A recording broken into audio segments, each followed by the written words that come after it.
Section 5, Airbrakes. This section covers airbrake system parts, dual airbrake systems, inspecting airbrakes, using airbrakes. This section tells you about airbrakes. If you want to drive a truck or bus with airbrakes, or pull a trailer with airbrakes, you need to read this section. If you want to pull a trailer with airbrakes, you also need to read Section 6, Combination Vehicles. Airbrakes use compressed air to make the brakes work. Airbrakes are a good and safe way of stopping large and heavy vehicles, but the brakes must be well maintained and used properly. Airbrakes are really three different braking systems: service brake, parking brake, and emergency brake. The service brake system applies and releases the brakes when you use the brake pedal during normal driving. The parking brake system applies and releases the parking brakes when you use the parking brake control. The emergency brake system uses parts of the service and parking brake systems to stop the vehicle in a brake system failure. The parts of these systems are discussed in greater detail below. 5.1. The parts of an airbrake system. There are many parts to an airbrake system. You should know about the parts discussed here. 5.1.1. Air compressor. The air compressor pumps air into the air storage tanks, reservoirs. The air compressor is connected to the engine through gears or a V-belt. The compressor may be air-cooled or may be cooled by the engine cooling system. It may have its own oil supply or be lubricated by engine oil. If the compressor has its own oil supply, check the oil level before driving. 5.1.2. Air compressor governor. The governor controls when the air compressor will pump air into the air storage tanks. When air tank pressure rises to the cutout level, around 125 pounds per square inch, or psi, the governor stops the compressor from pumping air. When the tank pressure falls to the cut-in pressure, around 100 psi, the governor allows the compressor to start pumping again. 5.1.3. Air storage tanks. Air storage tanks are used to hold compressed air. The number and size of air tanks varies among vehicles. The tanks will hold enough air to allow the brakes to be used several times, even if the compressor stops working. 5.1.4. Air tank drains. Compressed air usually has some water and some compressor oil in it, which is bad for the airbrake system. For example, the water can freeze in cold weather and cause brake failure. The water and oil tend to collect in the bottom of the air tank. Be sure that you drain the air tanks completely. Each air tank is equipped with a drain valve in the bottom. There are two types: manually operated by turning a quarter turn or by pulling a cable. You must drain the tanks yourself at the end of each day of driving. See Figure 5.1. Automatic. The water and oil are automatically expelled. These tanks may be equipped for manual draining as well. Automatic air tanks are available with electric heating devices. These help prevent freezing of the automatic drain in cold weather. Picture on page 5-1, Figure 5.1. Air tank, manual draining valve. Continuing with the text. 5.1.5. Alcohol evaporator. Some airbrake systems have an alcohol evaporator to put alcohol into the air system. This helps to reduce the risk of ice in airbrake valves and other parts during cold weather. Ice inside the system can make the brakes stop working. Check the alcohol container and fill up as necessary every day during cold weather. Daily air tank drainage is still needed to get rid of water and oil unless the system has automatic drain valves. 5.1.6. Safety valve. A safety relief valve is installed in the first tank the air compressor pumps air to. The safety valve protects the tank and the rest of the system from too much pressure. The valve is usually set to open at 150 psi. If the safety valve releases air, something is wrong. Have the fault fixed by a mechanic. 5.1.7 The brake pedal. You put on the brakes by pushing down the brake pedal. It is also called the foot valve or treadle valve. Pushing the pedal down harder applies more air pressure. Letting up on the brake pedal reduces the air pressure and releases the brakes. Releasing the brakes lets some compressed air go out of the system, so the air pressure in the tanks is reduced. It must be made up by the air compressor. Pressing and releasing the pedal unnecessarily can let air out faster than the compressor can replace it. If the pressure gets too low, the brakes won't work. 5.1.8 Foundation brakes. Foundation brakes are used at each wheel. The most common type is the S-cam drum brake. The parts of the brake are discussed below. Brake drums, shoes, and linings. Brake drums are located on each end of the vehicle's axles. The wheels are bolted to the drums. The braking mechanism is inside the drum. To stop, the brake shoes and linings are pushed against the inside of the drum. This causes friction, which slows the vehicle and creates heat. The heat a drum can take without damage depends on how hard and how long the brakes are used. Too much heat can make the brakes stop working. S-cam brakes. When you push the brake pedal, air is let into each brake chamber. Air pressure pushes the rod out, moving the slack adjuster, thus twisting the brake camshaft. This turns the S-cam, so called because it is shaped like the letter S. The S-cam forces the brake shoes away from one another and presses them against the inside of the brake drum. When you release the brake pedal, the S-cam rotates back and a spring pulls the brake shoes away from the drum, letting the wheels roll freely again. See Figure 5.2. Picture on page 5-2, Figure 5.2, drum brake. Brake drum, brake chamber, slack adjuster, adjusting nut, brake cam, cam roller, brake, brake shoe lining, return spring, axle. Continuing with the text. Wedge brakes. In this type of brake, the brake chamber pushrod pushes a wedge directly between the ends of two brake shoes. This shoves them apart and against the inside of the brake drum. Wedge brakes may have a single brake chamber or two brake chambers pushing wedges in at both ends of the brake shoes. Wedge-type brakes may be self-adjusting or may require manual adjustment. Disc brakes. In air-operated disc brakes, air pressure acts on a brake chamber and slack adjuster like S-cam brakes. But instead of the S-cam, a power screw is used. The pressure of the brake chamber on the slack adjuster turns the power screw. The power screw clamps the disc or rotor between the brake lining pads of a caliper, similar to a large C-clamp. Wedge brakes and disc brakes are less common than S-cam brakes. 5.1.9 Supply pressure gauges. All vehicles with air brakes have a pressure gauge connected to the air tank. If the vehicle has a dual air brake system, there will be a gauge for each half of the system, or a single gauge with two needles. Dual systems will be discussed later. These gauges tell you how much pressure is in the air tanks.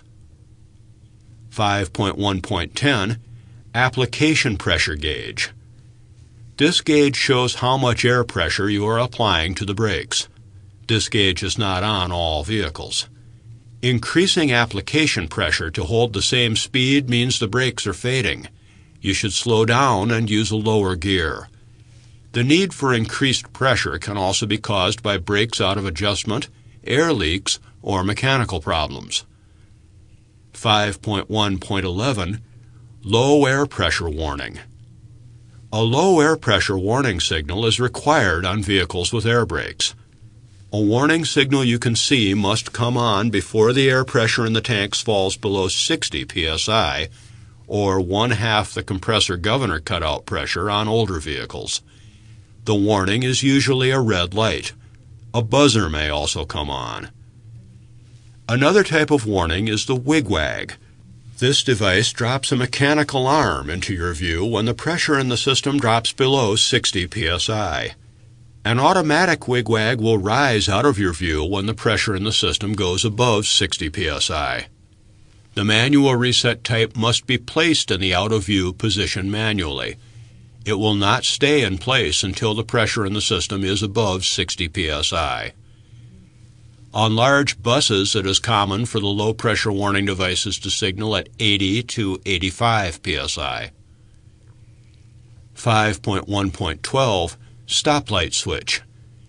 Drivers behind you must be warned when you put your brakes on. The Airbrake system does this with an electric switch that works by air pressure. The switch turns on the brake lights when you put on the air brakes. 5.1.13 Front Brake Limiting Valve. Some older vehicles, made before 1975, have a front brake limiting valve and a control in the cab. This control is usually marked normal and slippery. When you put the control in the slippery position, the limiting valve cuts the normal air pressure to the front brakes by half. Limiting valves were used to reduce the chance of the front wheels skidding on slippery surfaces. However, they actually reduce the stopping power of the vehicle. Front wheel braking is good under all conditions. Tests have shown front wheel skids from braking are not likely even on ice. Make sure the control is in the normal position to have normal stopping power. Many vehicles have automatic front wheel limiting valves. They reduce the air to the front brakes except when the brakes are put on very hard, 60 psi or more application pressure. These valves cannot be controlled by the driver. 5.1.14 Spring brakes. All trucks, truck tractors, and buses must be equipped with emergency brakes and parking brakes. They must be held on by mechanical force because air pressure can eventually leak away. Spring brakes are usually used to meet these needs. When driving, powerful springs are held back by air pressure. If the air pressure is removed, the springs put on the brakes.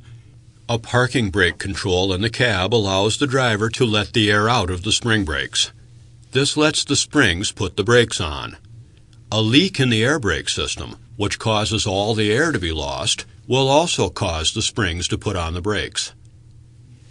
Tractor and straight truck spring brakes will come fully on when air pressure drops to a range of 20 to 45 psi, typically 20 to 30 psi. Do not wait for the brakes to come on automatically. When the low air pressure warning light and buzzer first come on, bring the vehicle to a safe stop right away while you can still control the brakes. The braking power of spring brakes depends on the brakes being in adjustment. If the brakes are not adjusted properly, neither the regular brakes nor the emergency or parking brakes will work right. 5.1.15 Parking brake controls. In newer vehicles with air brakes, you put on the parking brakes using a diamond-shaped, yellow, push-pull control knob. You pull the knob out to put the parking brakes, spring brakes, on and push it in to release them. On older vehicles, the parking brakes may be controlled by a lever.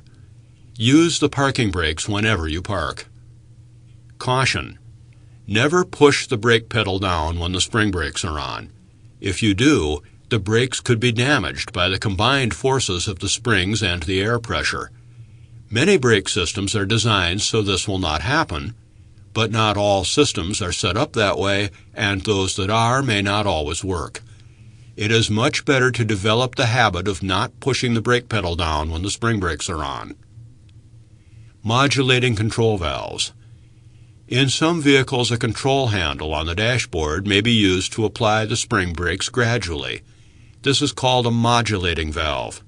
It is spring-loaded so you have a feel for the braking action. The more you move the control lever, the harder the spring brakes come on. They work this way so you can control the spring brakes if the service brakes fail. When parking a vehicle with a modulating control valve, move the lever as far as it will go and hold it in place with the locking device. Dual parking control valves. When main air pressure is lost, the spring brakes come on. Some vehicles, such as buses, have a separate air tank which can be used to release the spring brakes. This is so you can move the vehicle in an emergency. One of the valves is a push-pull type and is used to put on the spring brakes for parking. The other valve is spring-loaded in the out position. When you push the control in, air from the separate air tank releases the spring brakes so you can move. When you release the button, the spring brakes come on again. There is only enough air in the separate tank to do this a few times. Therefore, plan carefully when moving. Otherwise, you may be stopped in a dangerous location when the separate air supply runs out. See Figure 5.3. Figure 5.3 appears on page 5-4. Continuing with the text. 5.1.16 Anti-lock braking systems, ABS. Truck tractors with air brakes built on or after March 1, 1997, and other Airbrakes vehicles, trucks, buses, trailers, and converter dollies built on or after March 1, 1998, are required to be equipped with anti-lock brakes. Many commercial vehicles built before these dates have been voluntarily equipped with ABS. Check the certification label for the date of manufacture to determine if your vehicle is equipped with ABS. ABS is a computerized system that keeps your wheels from locking up during hard brake applications. Vehicles with ABS have yellow malfunction lamps to tell you if something isn't working. Tractors, trucks, and buses will have yellow ABS malfunction lamps on the instrument panel. Trailers will have yellow ABS malfunction lamps on the left side, either on the front or rear corner. Dollies manufactured on or after March 1, 1998, are required to have a lamp on the left side. On newer vehicles, the malfunction lamp comes on at startup for a bulb check and then goes out quickly. On older systems, the lamp could stay on until you are driving over 5 mph. If the lamp stays on after the bulb check or goes on once you are underway, you may have lost ABS control at one or more wheels. In the case of towed units manufactured before it was required by the Department of Transportation, it may be difficult to tell if the unit is equipped with ABS. Look under the vehicle for the electronic control unit, ECU, and wheel speed sensor wires coming from the back of the brakes. ABS is an addition to your normal brakes. It does not decrease or increase your normal braking capability. ABS only activates when wheels are about to lock up.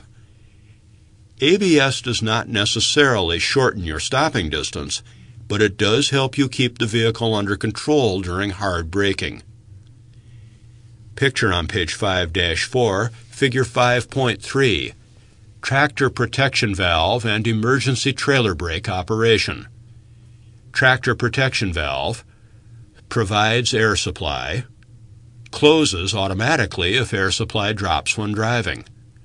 The parking brakes, when applied, close the tractor protection valve and set the spring brakes at the same time. Emergency spring brake release, blue, pull to apply, push and hold. Tractor protection, red, pull to apply, push to release. Parking brakes, yellow, pull to apply, push to release. Continuing with the text. Subsection 5.1, test your knowledge. 1. Why must air tanks be drained? 2. What is a supply pressure gauge used for? 3. All vehicles with air brakes must have a low air pressure warning signal. True or false? 4. What are spring brakes? 5. Front wheel brakes are good under all conditions. True or false? 6. How do you know if your vehicle is equipped with anti-lock brakes? These questions may be on your test.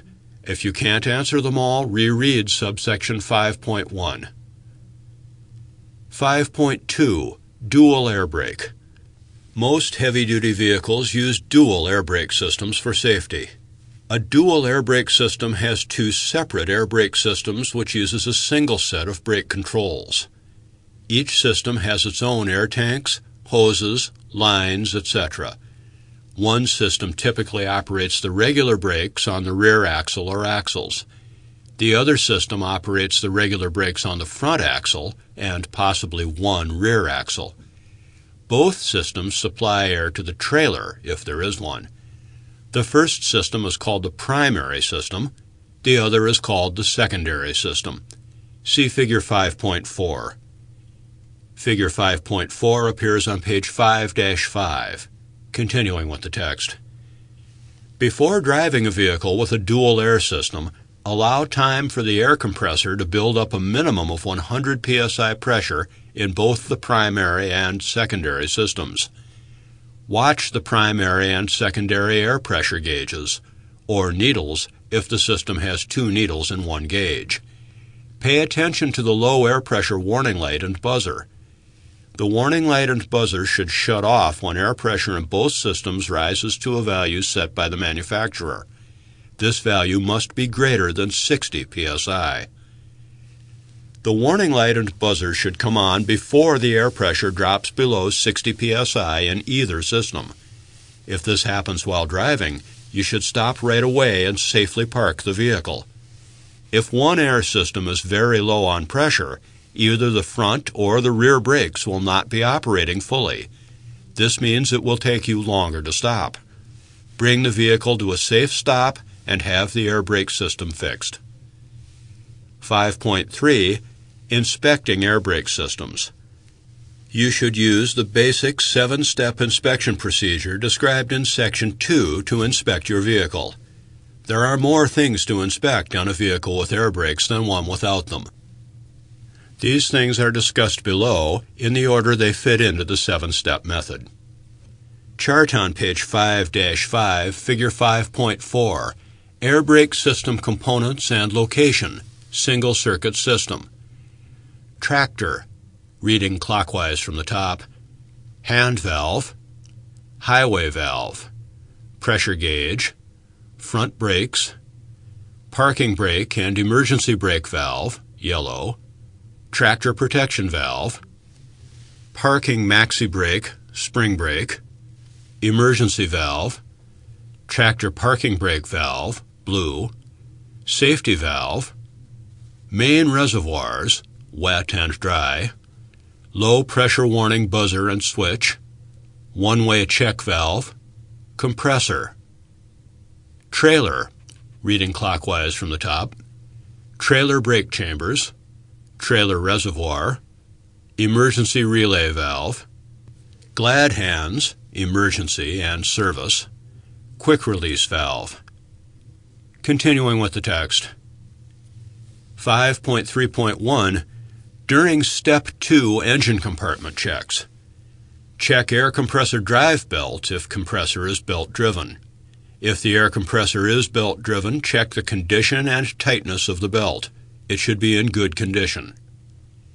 5.3.2 During Step 5 walk-around inspection. Check slack adjusters on S-cam brakes. Park on level ground and chock the wheels to prevent the vehicle from moving. Turn off the parking brakes so you can move the slack adjusters. Use gloves and pull hard on each slack adjuster that you can reach. If a slack adjuster moves more than about 1 inch where the pushrod attaches to it, it probably needs adjustment. Adjust it or have it adjusted. Vehicles with too much brake slack can be very hard to stop. Out-of-adjustment brakes are the most common problem found in roadside inspections. Be safe. Check the slack adjusters. All vehicles built since 1991 have automatic slack adjusters. Even though automatic slack adjusters adjust themselves during full brake applications, they must be checked. Automatic adjusters should not have to be manually adjusted except when performing maintenance on the brakes and during installation of the slack adjusters. In a vehicle equipped with automatic adjusters, when the pushrod stroke exceeds the legal brake adjustment limit, It is an indication that a mechanical problem exists in the adjuster itself, a problem with the related foundation brake components, or that the adjuster was improperly installed. The manual adjustment of an automatic adjuster to bring a brake pushrod stroke within legal limits is generally masking a mechanical problem and is not fixing it. Further, routine adjustment of most automatic adjusters will likely result in premature wear of the adjuster itself. It is recommended that when brakes equipped with automatic adjusters are found to be out of adjustment, the driver take the vehicle to a repair facility as soon as possible to have the problem corrected. The manual adjustment of an automatic adjuster should only be used as a temporary measure to correct the adjustment in an emergency situation, as it is likely the brake will soon be back out of adjustment, since this procedure usually does not fix the underlying adjustment problem. Note: automatic slack adjusters are made by different manufacturers and do not all operate the same. Therefore, the specific manufacturer's service manual should be consulted prior to troubleshooting a brake adjustment problem. According to the National Transportation Safety Board, the manual adjustment of automatic slack adjusters is dangerous because it gives the vehicle operator a false sense of security about the effectiveness of the braking system. H-06-3. Check brake drums, or discs, linings, and hoses. Brake drums, or discs, must not have cracks longer than 1/2 the width of the friction area. Linings, friction material, must not be loose or soaked with oil or grease. They must not be dangerously thin. Mechanical parts must be in place, not broken or missing. Check the air hoses connected to the brake chambers to make sure they aren't cut or worn due to rubbing. 5.3.3 Step 7 Final Airbrake Check. Do the following checks instead of the hydraulic brake check shown in Section 2, Step 7, Check Brake System. Test low pressure warning signal. Shut the engine off when you have enough air pressure so that the low pressure warning signal is not on. Turn the electrical power on and step on and off the brake pedal to reduce air tank pressure. The low air pressure warning signal must come on before the pressure drops to less than 60 psi in the air tank, or tank with the lowest air pressure in dual air systems. See Figure 5.5. Illustration on page 5-6, Figure 5.5, Low Air Pressure Warning Devices. Light, low pressure warning, drop arm, wigwag. Some vehicles are equipped with a wigwag that drops into the driver's view and will not stay up in place until the desired air pressure is restored. Continuing with the text. If the warning signal doesn't work, you could lose air pressure and you would not know it. This could cause sudden emergency braking in a single-circuit air system. In dual systems, the stopping distance will be increased. Only limited braking can be done before the spring brakes come on. Check spring brakes come on automatically. Continue to fan off the air pressure by stepping on and off the brake pedal to reduce tank pressure. The tractor protection valve and parking brake valve should close, pop out, on a tractor-trailer combination vehicle, and the parking brake valve should close, pop out, on other combination and single vehicle types when the air pressure falls to the manufacturer's specification, 20 to 45 psi. This will cause the spring brakes to come on. Check rate of air pressure buildup. When the engine is at operating RPMs, the pressure should build from 85 to 100 psi within 45 seconds in dual air systems. If the vehicle has larger than minimum air tanks, the build-up time can be longer and still be safe. Check the manufacturer's specifications. In single air systems, pre-1975, typical requirements are pressure build-up from 50 to 90 psi within 3 minutes with the engine at an idle speed of 600 to 900 RPMs. If air pressure does not build up fast enough, Your pressure may drop too low during driving, requiring an emergency stop. Don't drive until you get the problem fixed. Test air leakage rate. With a fully charged air system, typically 125 psi, turn off the engine, release the parking brake, and time the air pressure drop. The loss rate should be less than 2 psi in 1 minute for single vehicles and less than 3 psi in 1 minute for combination vehicles. Then apply 90 psi or more with the brake pedal. After the initial pressure drop, if the air pressure falls more than 3 psi in 1 minute for single vehicles, more than 4 psi for combination vehicles, the air loss rate is too much. Check for air leaks and fix before driving the vehicle. Otherwise, you could lose your brakes while driving. Check air compressor governor cut-in and cut-out pressures. Pumping by the air compressor should start at about 100 psi and stop at about 125 psi. Check manufacturer's specifications. Run the engine at a fast idle.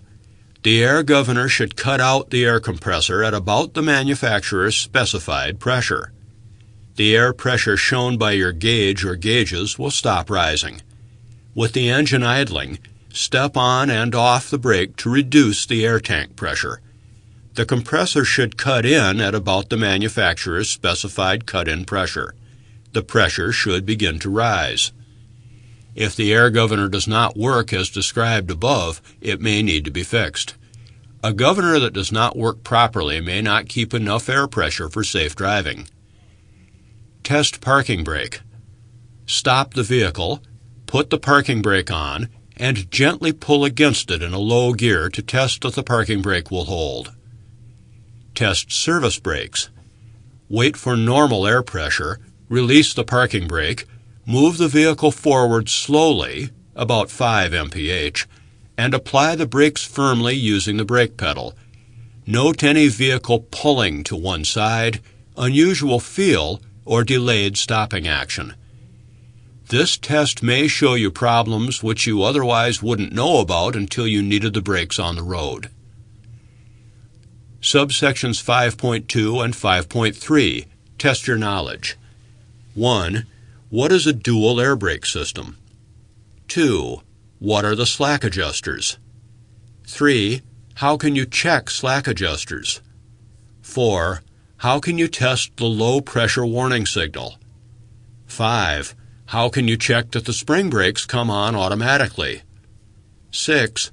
What are the maximum leakage rates? These questions may be on your test. If you can't answer them all, reread subsections 5.2 and 5.3. 5.4. Using air brakes. 5.4.1.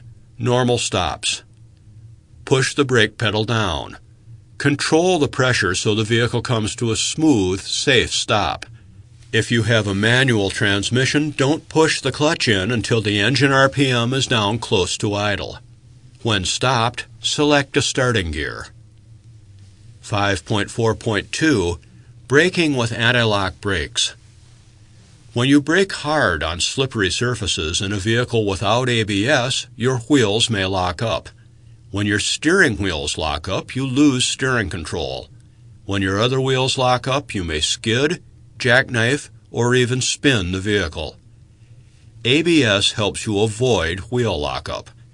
The computer senses impending lockup, reduces the braking pressure to a safe level, and you maintain control. You may or may not be able to stop faster with ABS, but you should be able to steer around an obstacle while braking and avoid skids caused by overbraking. Having ABS on only the tractor, only the trailer, or even on only one axle still gives you more control over the vehicle during braking. Brake normally. When only the tractor has ABS, you should be able to maintain steering control, and there is less chance of jackknifing.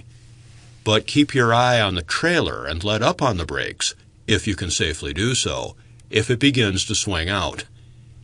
When only the trailer has ABS, the trailer is less likely to swing out, but if you lose steering control or start a tractor jackknife, let up on the brakes, if you can safely do so, until you gain control. When you drive a tractor-trailer combination with ABS, you should brake as you always have. In other words, use only the braking force necessary to stop safely and stay in control. Brake the same way, regardless of whether you have ABS on the tractor, the trailer, or both. As you slow down, monitor your tractor and trailer and back off the brakes, if it is safe to do so, to stay in control.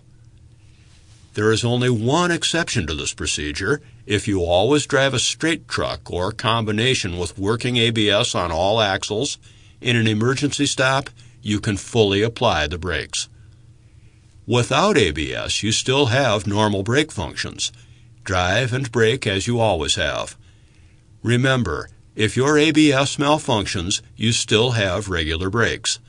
Drive normally, but get the system serviced soon. 5.4.3 Emergency Stops. If somebody suddenly pulls out in front of you, your natural response is to hit the brakes. This is a good response if there's enough distance to stop and you use the brakes correctly.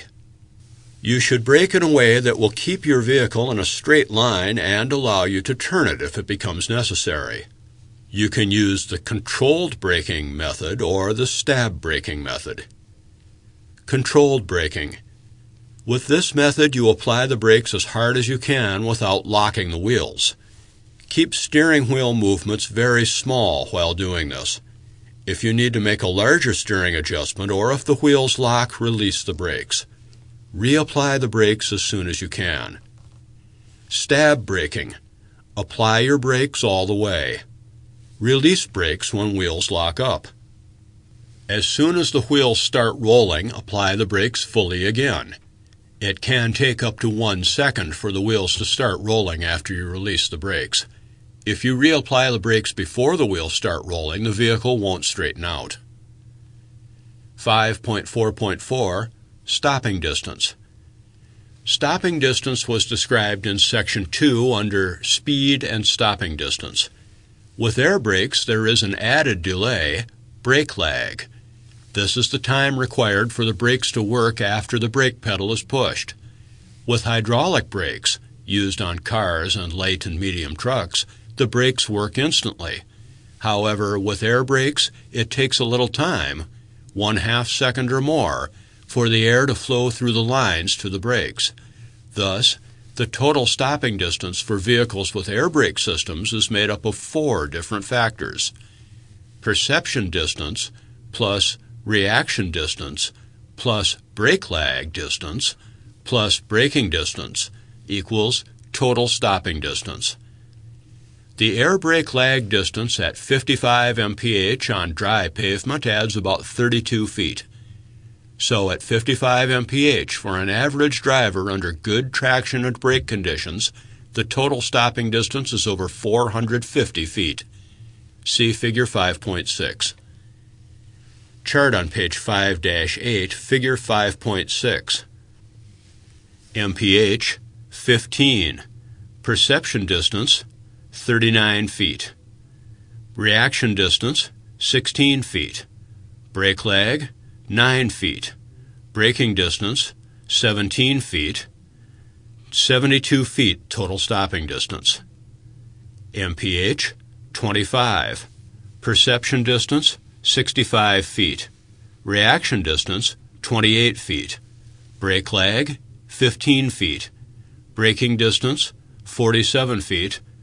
155 feet total stopping distance. MPH, 35. Perception distance, 91 feet. Reaction distance, 39 feet. Brake lag, 21 feet. Braking distance, 92 feet. 243 feet total stopping distance. MPH, 45. Perception distance, 117 feet.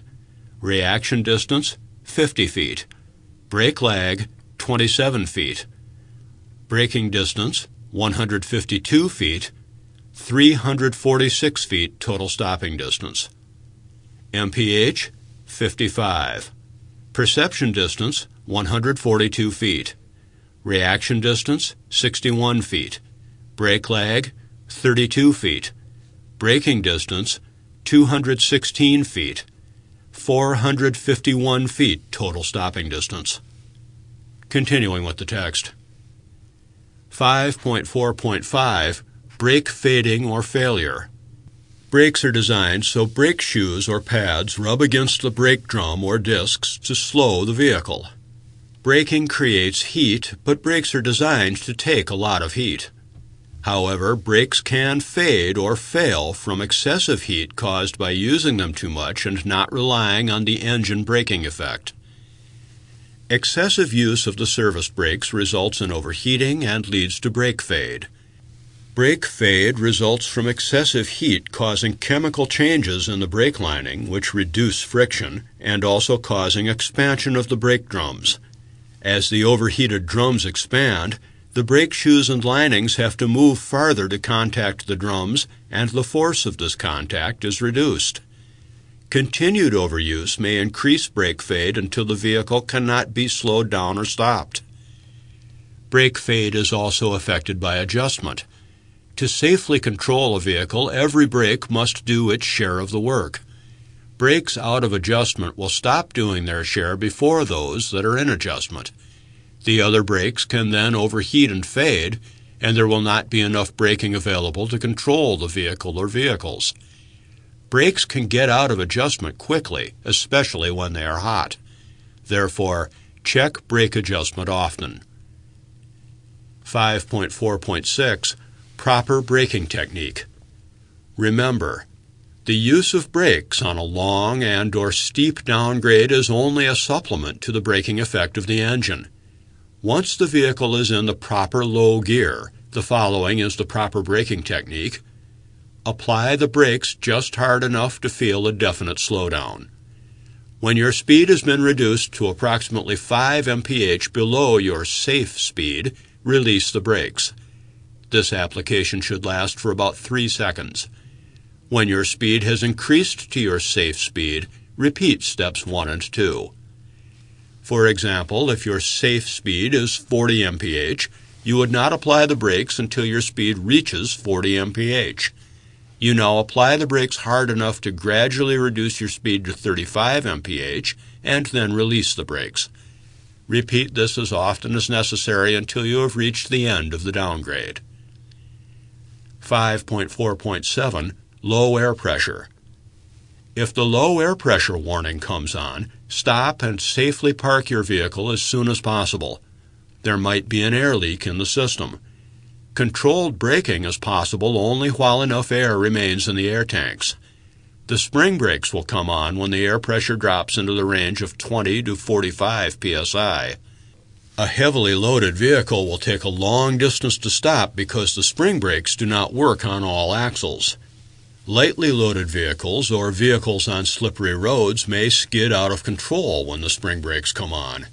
It is much safer to stop while there is enough air in the tanks to use the foot brakes. 5.4.8 Parking brakes. Anytime you park, use the parking brakes except as noted below. Pull the parking brake control knob out to apply the parking brakes, push it in to release. The control will be a yellow, diamond-shaped knob labeled parking brakes on newer vehicles. On older vehicles, it may be a round blue knob or some other shape, including a lever that swings from side to side or up and down. Don't use the parking brakes if the brakes are very hot, from just having come down a steep grade, or if the brakes are very wet in freezing temperatures. If they are used while they are very hot, they can be damaged by the heat. If they are used in freezing temperatures when the brakes are very wet, they can freeze so the vehicle cannot move. Use wheel chocks to hold the vehicle. Let hot brakes cool before using the parking brakes. If the brakes are wet, use the brakes lightly while driving in a low gear to heat and dry them. If your vehicle does not have automatic air tank drains, drain your air tanks at the end of each working day to remove moisture and oil. Otherwise, the brakes could fail. Never leave your vehicle unattended without applying the parking brakes or chocking the wheels. Your vehicle might roll away and cause injury and damage. Subsection 5.4, test your knowledge. 1. Why should you be in the proper gear before starting down a hill? 2. What factors can cause brakes to fade or fail? 3. The use of brakes on a long, steep downgrade is only a supplement to the braking effect of the engine. True or false? 4.